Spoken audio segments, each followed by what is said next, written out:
Market कल कैसा रह सकता है? देखो हम लोग शॉर्ट एंड सिंपल में डिस्कस करेंगे मार्केट क्या अभी और रियली कर सकता है। बहुत सारी क्वेरीज है जो हम लोग यहाँ पे शॉर्ट आउट करने की कोशिश करेंगे, आप यहाँ पे फोकस कर सकते हैं।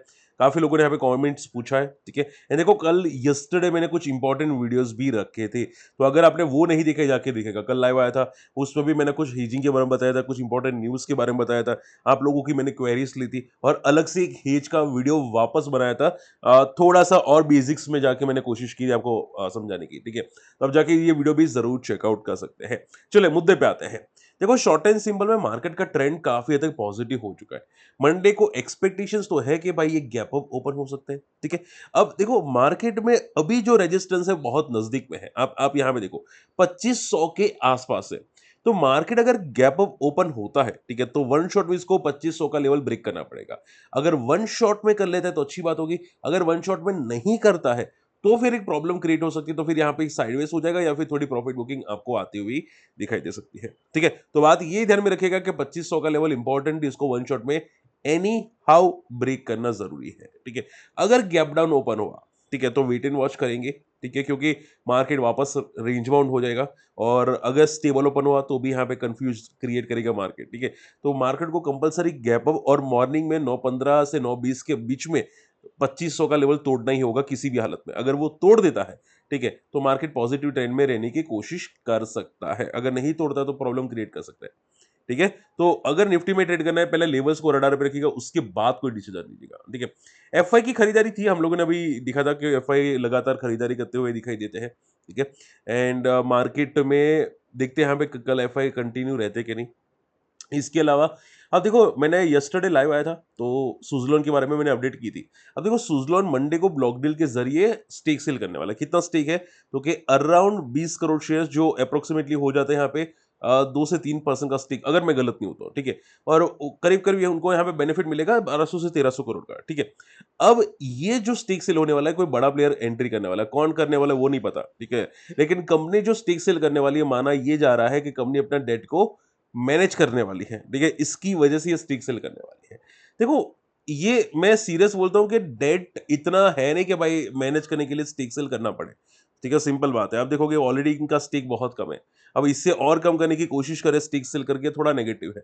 प्लस रिजर्व्स काफी अच्छे हैं। अब ऐसा तो है नहीं कि डेट 11,000 करोड़ है और रिजर्व्स ऐसे है। आप देखोगे डेट यहाँ पे बैलेंस शीट में 300 करोड़ का डेट दिखाई दे रहा है, ठीक है। और 1200 करोड़ की फंड रेजिंग करने वाले हैं, चार गुना मतलब 3 गुना, 3-4 गुना यहाँ पे फंड रेजिंग करने वाले हैं, ठीक है, 4 गुना। तो चीजें नेगेटिव होती हुई दिखाई दी है, ठीक है। अब देखते हैं रिएक्शन क्या आता है। हालांकि ज्यादा डिस्काउंट पे है नहीं, 2 से 3% का डिस्काउंट है, लेकिन मुद्दा ये आ जाता है कि क्या ये रिकवर करेगा। तो मैं आपको सिंपल कर देता हूं, इसको वॉच लिस्ट पे रखेंगे और आने वाले 7 दिन के अंदर स्टॉक की मूव कैसी रहेगी वो हम लोग रडार पे रखेंगे, क्योंकि अगर मूव नेगेटिव होती है, ठीक है, तो प्रॉब्लम क्रिएट हो सकती है।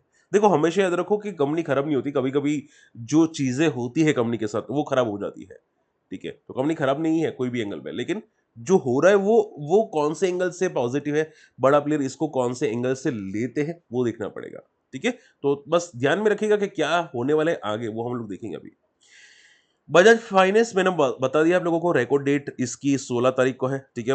बोनस एंड स्प्लिट दोनों देने वाला है। अब देखो क्वेश्चन ये आता है कि क्या बोनस एंड स्प्लिट से पहले स्टॉक पॉजिटिव रहेगा, ठीक है, ये क्वेश्चन आता है, ठीक है। अब देखो आरबीआई ने जो रेपो रेट कट किया था वो डेफिनेटली बेनिफिटेड था, और बजाज फाइनेंस ने एक अच्छा खासा मोमेंटम भी किया था, ठीक है। आप देखोगे फ्राइडे को काफी अच्छा मोमेंटम किया था। अब यहाँ पे डेफिनेटली बोनस स्प्लिट है, ठीक है, और स्टॉक ने ब्रेकआउट भी किया, तो चांसेस तो है कि पॉजिटिव रहने की उम्मीद है, ठीक है। चांसेस तो है कि भाई पॉजिटिव रहेगा और ये थोड़ा बहुत मोमेंटम और पॉजिटिव साइड पे करने की कोशिश करेगा, ठीक है।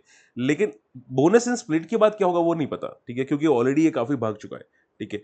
अब आगे जाके इनके रिजल्ट्स बेटर आने की उम्मीद है because of the repo, because of the CRR cut, ठीक है। तो इनको तो बूस्ट डेफिनेटली मिल सकते हैं और आगे जाके इनके रिजल्ट्स थोड़े बेनिफिट आ सकते हैं, लेकिन ये ऑलरेडी थोड़ा चल चुका है स्टॉक, ठीक है। तो बोनस से पहले थोड़ा और चलने के चांसेस है बिकॉज ऑफ द ब्रेकआउट्स, लेकिन कितना चलेगा कहना मुश्किल है, ठीक है। चलिए मारुति हुंडई, अब देखो मारुति हुंडई ने यहाँ पे क्लियर कट बोला है कि वो लोग रोबस्ट ग्रोथ फोकस करने ट्राई कर रहे हैं, ठीक है। 20% का यहाँ पे ग्रोथ फोकस कर रहे हैं, ओके। लेकिन अभी भी डोमेस्टिक मार्केट में चैलेंजेस है, ठीक है। लेकिन देखो मैं सिंपल कर देता हूँ कि भाई मान लो मारुति हुंडई ये सोच रहे कि हम लोग रोबस्ट ग्रोथ करने वाले हैं, तो क्या ये रोबस्ट ग्रोथ की वजह से स्टॉक में मोमेंटम आएगी? चांसेस नो, ठीक है, चांसेस कम है, ठीक है, क्योंकि ऑलरेडी लोकल मार्केट में इतनी डिमांड है नहीं, ठीक है। ग्लोबल मार्केट में ट्रम्प है, लगातार कुछ ना कुछ बकवास करते जा रहा है, टैरिफ पे टैरिफ बढ़ाते जा रहा है, तो ये कुछ चीजें हैं जो लोकल ग्लोबल मार्केट में इम्पैक्ट कर रही है। प्लस सेमीकंडक्टर का अभी भी कुछ इश्यूज मैंने दिखा है यहाँ पे, ठीक है। तो कुछ चीजें हैं जो अभी भी डिमांड को स्लो डाउन करी है, तो अब ये समझो ये साइडवेज मोड में है। टाटा मोटर्स, मारुति या हुंडई साइडवेज मोड में, और अगर पॉसिबल हुआ तो मैं बहुत जल्द टाटा मोटर्स का एक फुल डिटेल वीडियो लाऊंगा, जैसे कि कल मैंने डिस्कस किया था लाइव में, ठीक है। चलिए, अब ध्यान से समझो, एक बहुत अच्छी न्यूज आई है, क्या सर इसका इंपैक्ट पड़ेगा? इंडिया का एक्सट्रीम पॉवर्टी लाइन बहुत तगड़ा डिक्लाइन आ चुका है। जो पहले 27% था, ठीक है, अब 5.5% आ चुका है। अब पूछे सर ये एग्जैक्टली है क्या? ठीक है, एक्सट्रीम पॉवर्टी लाइन, यानी कि आप ये समझो कि अगर आप पर डे का $3 कमाते हैं, अप्रोक्सीमेटली 250 से 300 रुपए, 250 रुपए आसपास, ठीक है। अगर आप पर डे 250 आसपास कमाते हैं तो आप पॉवर्टी से अबव आते हैं, एक्सट्रीम पॉवर्टी से अबव आते हैं, एक्सट्रीम पॉवर्टी में नहीं आते, ठीक है। अब मैं सिंपल क्वेश्चन पूछूंगा कि कौन 250 से कम कमाता है, ठीक है। मतलब सड़क के भिखारी भी आई थिंक सो के 250 से ज्यादा ही कमाते होंगे, आई थिंक सो, ठीक है। इवन आप लेबर्स, अब आप देखोगे बहुत सारे जो लेबर्स होते हैं ना, वर्क करते हैं लेबर्स, उनकी पर डे की इनकम भी 500-600 से मिनिमम होती है, ठीक है। तो पता नहीं, और ये थ्रेशोल्ड बढ़ना चाहिए। आई डोंट थिंक ये लोगों ने 2011 में जो थ्रेशोल्ड का अमाउंट रखा था वही थ्रेशोल्ड अमाउंट 2022-23 में रखा है, ठीक है। तो पता नहीं ये कितना सही कैलकुलेशन है, ठीक है। अब मान लो कि आप देखो, मैं सिंपल कर देता हूँ, मान लो कि $3 पर डे 2011 में सेम अमाउंट पे कैलकुलेट हो रहा था, अब क्या मान लो 2035 में या 2040 में $3 पर डे ही काउंट किया जाएगा? ठीक है, ये तो बेकार की बातें हैं, ठीक है। अगर ये पर डॉलर बढ़ रहा है, ठीक है, इन्फ्लेशन के साथ, तो ठीक है, बट अगर ये नहीं बढ़ रहा है तो फिर ये गलत कैलकुलेशन है। बट ठीक है भाई, क्या बोल सकते हैं। तो शॉर्ट एंड सिंपल में ये चीजें अगर $3 पर डे से ज्यादा है तो अच्छी बात है इंडिया के लिए, लेकिन इससे कोई मार्केट में फर्क नहीं पड़ने वाला, ये कोई कोई ज्यादा फर्क नहीं पड़ेगा। ओके, हाँ, एक लास्ट इंपॉर्टेंट न्यूज़ है जो आपको ध्यान में रखनी चाहिए, कि माना ये जा रहा है, न्यूज़ सोर्सेज़ की तरफ से आ रहा है कि हो सकता है कि न्यूक्लियर स्ट्राइक होती हुई शायद दिखाई दे रशिया यूक्रेन के बीच में, और अगर ऐसा होता है तो इंडिया में एक वॉलेटिलिटी आ सकती है। ये याद रखिएगा कि इंडिया में एक वॉलेटिलिटी आ सकती है। अब कितना वॉलेटिल होगा कहना मुश्किल है, लेकिन एक एक दो दिन के लिए वॉलेटिल मार्केट हमारा हो सकता है, ये याद रखिएगा अगर हुआ तो, ठीक है। और एक आखिरी न्यूज़ है, लास्ट न्यूज़ है, आप यहाँ पे फोकस कर सकते हैं कि इंडिया ने एंटी डंपिंग ड्यूटी ऐड की है विटामिन रबर्स एंड केमिकल्स पे। तो इंडियन कंपनी के लिए थोड़ा बेनिफिटेड हो सकता है, ठीक है। कुछ इंडियन लोकल केमिकल कंपनीज के लिए बेनिफिट हो सकता है, लेकिन बाकी कंपनीज के लिए नेगेटिव, जो जनरली मतलब दूसरे कंट्रीज पे केमिकल इंपोर्ट पे डिपेंड करती है, ठीक है। बाकी इंडियन कंपनीज के लिए बेनिफिट हो सकती है, इंडियन केमिकल कंपनीज के लिए बेनिफिटेड हो सकता है।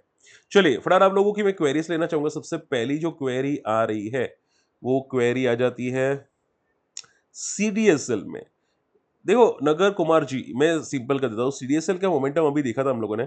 अभी एनएसडीएल का जो आईपीओ आ रहा है ना, ठीक है, उसके लिए सीडीएसएल को बेनिफिट मिल रहा है, ठीक है, और उसी की वजह से सीडीएसएल मोमेंटम कर रहा है, ठीक है। लेकिन अभी जिस तरह से चार्ट पैटर्न बन रहे हैं, हो सकते है थोड़ी प्रॉफिट बुकिंग ऊपर से है, लेकिन मोमेंटम अभी भी पॉजिटिव है, ठीक है।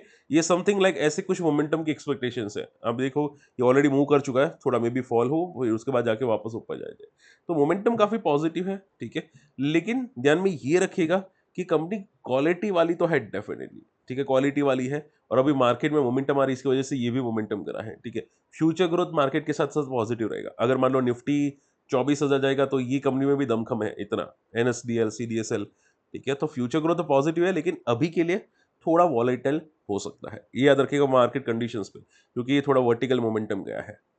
चलिए देखो मैंने हिजिंग का वीडियो बनाया था और काफी लोगों को समझ में आया, पसंद है, thank you so much. Try तो की है मैंने प्रॉपर आपको एक्सप्लेन करने की, और बाकी अगर हो सके तो अलग से मैं एक्सप्लेन कर दूंगा, ट्राई और करूंगा ताकि आप लोग सीख पाए।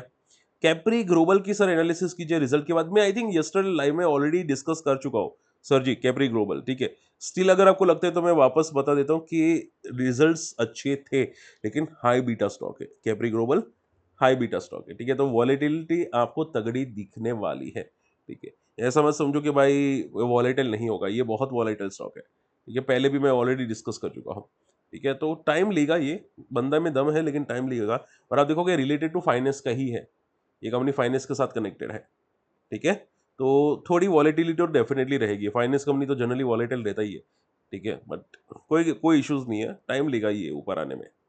चलिए सुप्रीम पावर, मुझे क्वेरी आई थी सुप्रीम पावर की, सर सुप्रीम पावर के बता दीजिए Moody summer supreme power, I think supreme power equipments की बात करें, जो एसएमई स्टॉक था। देखो ये स्टॉक पहला बीई से वो बोलते हैं ना, ईएसएम स्टेज 2 में है, यानी कि 2% की ट्रेडिंग होती है सिर्फ।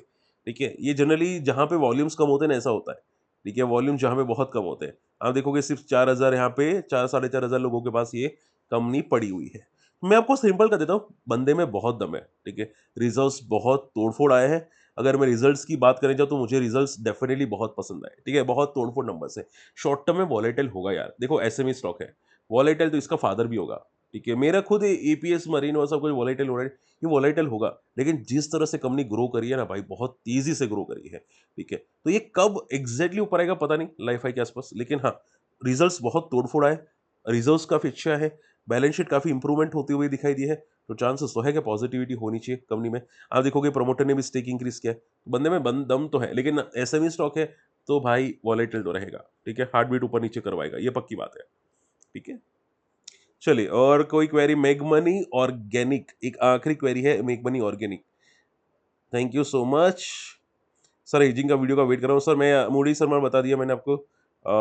लास्ट मेग मनी ऑर्गेनिक सर, कुछ बताओ। ठीक है, जैसे केमिकल सेक्टर में मोमेंटम तो आ रही थी यहाँ पे काफी अच्छी। मेग मनी में क्या है, देखो 100 का एक लेवल इंपॉर्टेंट रेजिस्टेंस है।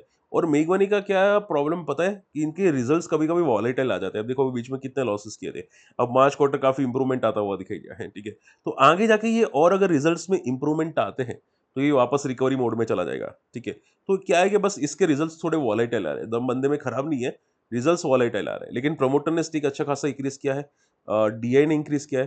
तो अभी क्या है, 100 का रेजिस्टेंस एक बार वो क्रॉस हो जाए, उसके बाद कुछ हुआ है। ठीक है, तो इसको देखो, इसको आप ये समझो कि इसमें जब तक कि 2-3 क्वार्टर अच्छे नहीं आता रहे ना, तब तक ये शायद बहुत ज्यादा मोमेंटम में भी ना करे। ठीक है, आप ये समझो। ठीक है, क्योंकि बंदे में दम है, लेकिन रिजल्ट्स सामने आने चाहिए। इतना दम है कि रिजल्ट सामने आए, उसके बाद ही चलेगा, आप ये समझो। ठीक है, तो उसके बाद ही देखो बेटर है, अभी 100 पे रेजिस्टेंस। चलिए, तो मैं ज्यादातर क्वेरी कवर कर दिया। आई होप आज का वीडियो पसंद है, वीडियो शेयर कीजिएगा, चैनल सब्सक्राइब कीजिएगा, और फ्री टेलीग्राम चैनल में नहीं है, जाके ज्वाइन कीजिएगा, क्योंकि इंपॉर्टेंट न्यूज अपडेट्स रखता रहता हूं। मिलते अगले वीडियो में, तब तक के लिए गुड बाय, जय हिंद।